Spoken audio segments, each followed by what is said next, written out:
Hi, friends. Welcome back to Midweek Encouragement. As I mature, I'm not getting older, I'm just getting more mature. Maybe, I hope, at least that's what my mother is hoping, that I will get more mature, more grown up. But anyway, there are so many occupations that I see people having. I'm glad they're not my job.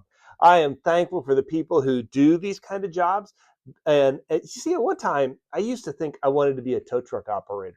It just sounded like a really cool job, and you get to see a lot of cool cars and things like that. But those guys work some really thankless hours, and they're on call all the time. And sometimes they have to work automobile accidents, and they see some of the most disgusting scenes. And whenever you've worked a accident scene, which I have, it leaves an impression on you, and it makes you think about things in different ways.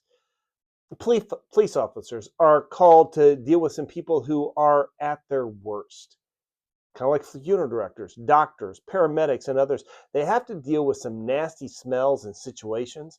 I'm grateful for my trash man. He comes by every week and he hauls off what I don't want.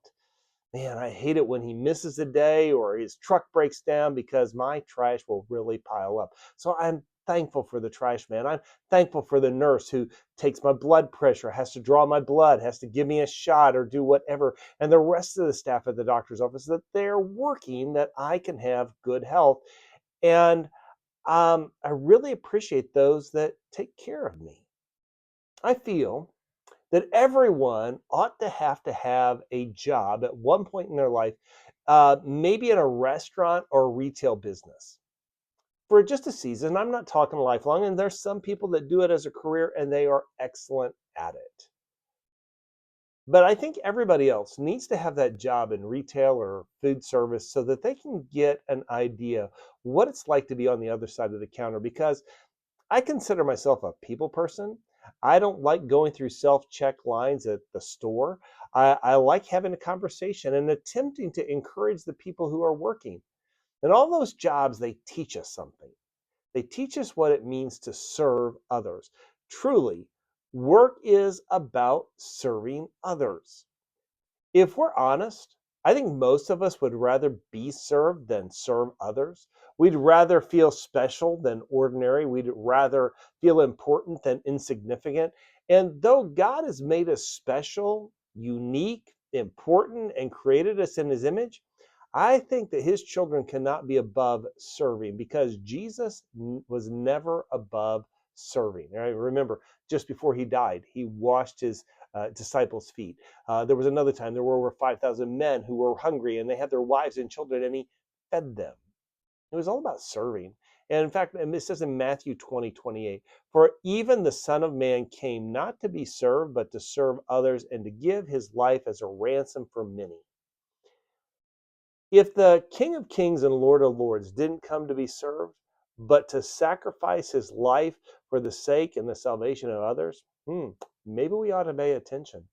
Jesus warned against doing impressive things just to be seen, praying extravagant prayers merely to be heard, and taking the highest ranking position simply to be known.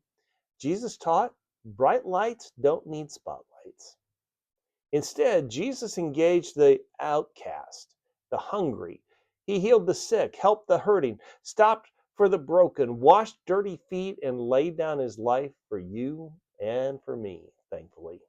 Even though he was innocent, so that even the worst of sinners could discover that they never fall far away from his love.